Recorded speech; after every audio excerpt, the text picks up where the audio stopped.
History's on the line whenever King James steps foot on the court at this point, and his performance against Philly on the 15th of January was no different. But what was so special about his performance in this game? In case you didn't hear, after dropping 35 points on the 76ers, LeBron James further proved why he's one of the best to do it. Thanks to his spectacular outing, he became only the second player in league history to cross the 38,000 points mark. Isn't that phenomenal? Heading into the game, he just needed 11 points to surpass the total, and it didn't take him long to do so. In fact, he managed to achieve the feat midway through the first quarter, thanks to a jump shot from the top of the key. The four-time champ finished the game with 35, 8, and 10, but unfortunately for James, LA couldn't take home the W. Despite that, we've got to give him his flowers,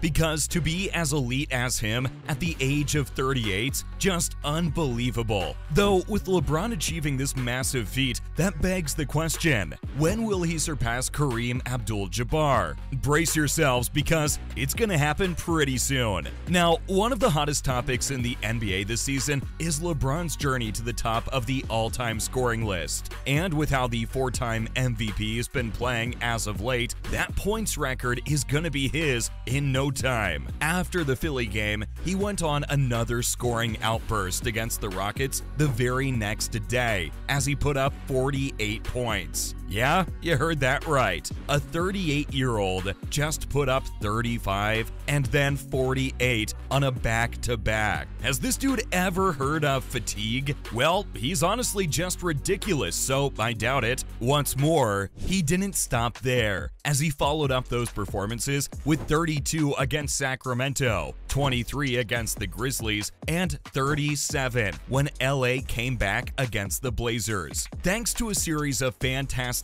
outings, he now has 38,164 points. And that means he's just 224 points away from climbing the top of the mountain. LeBron's recent stats speak for themselves. He's literally playing like he's still in his prime, and that's why I think he's gonna break the record in just a few more games. Plus, when you factor in his 35-point average in his last 10 games, it seems all the more likely that he'll break the record way before the All-Star break in February. All LeBron needs to do is drop 23 a game for the next 10 contests, and he'll comfortably break the record. But I think he'll get the job done in less time than that. It'll be a historic day when it happens. But what does LeBron have to say about it? Well, at the start of the season, he seemed pretty darn honored. He started by saying that it's super humbling for him to know he's on the verge of breaking the most sought-after record in the NBA, something that many said would never be done. He then added that it was super cool, before talking more about his strained relationship with Kareem. King James acknowledged that both athletes have had some differences with each other because of their views, but he's not letting that ruin the moment, because at the end of the day, LeBron thinks it's super duper dope to even breathe the same air and be in the same conversation as a great like Abdul-Jabbar. And to top it all off, Kareem set the record in a Lakers uniform, while James is set to break it in the same one. I don't know about you guys, but that sounds pretty poetic to me. Though, as the 2023 season has progressed, it seems as if his view on the feat has changed. In fact, it seems as if he doesn't care about it anymore. Now, back in December 2022, a fan who was sitting courtside asked James if he's gonna cry once he breaks the record. What was the four-time champ's response? A plain and simple nah.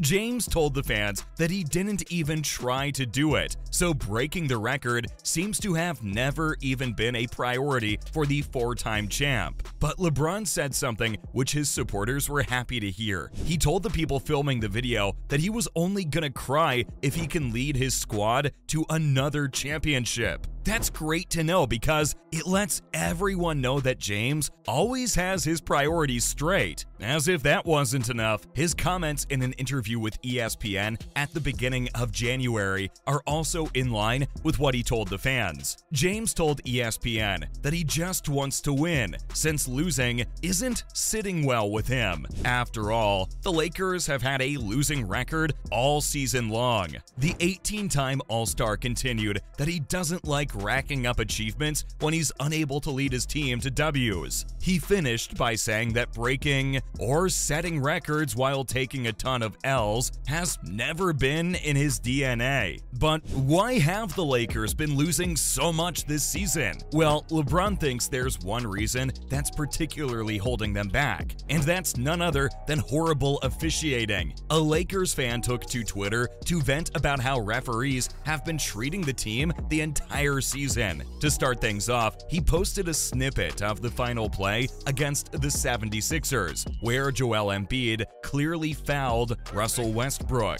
But to everyone's surprise, the refs didn't blow the whistle. The fan said that the NBA seems to have it out for the Lakers because this was the second time in a row that the refs cost LA a close game. He then quote tweeted this and called for the NBA world to treat the situation as a much bigger deal than it was. In the same tweet, the fan went even further as he said that the league's altering their rules and guidelines. LeBron saw the tweet and let everyone know that he completely agrees with the fans' conspiracy theory. James started by saying that all year round, he's been told by officials that they didn't see it or it wasn't a foul. The 18-time All-Star even said that the whole situation makes no sense to him. He also called the fiasco frustrating as hell. But do others agree with LeBron and the fan? Well, one analyst definitely doesn't, and that's Jalen Rose, who gave his thoughts on the situation. Now, according to him, the Lakers just aren't good enough to get the benefit of the whistle, as they've been struggling to rack up some wins. As per Jalen's take, since the Lakers are already struggling so much, the referees don't think it's worth giving them preferential treatment.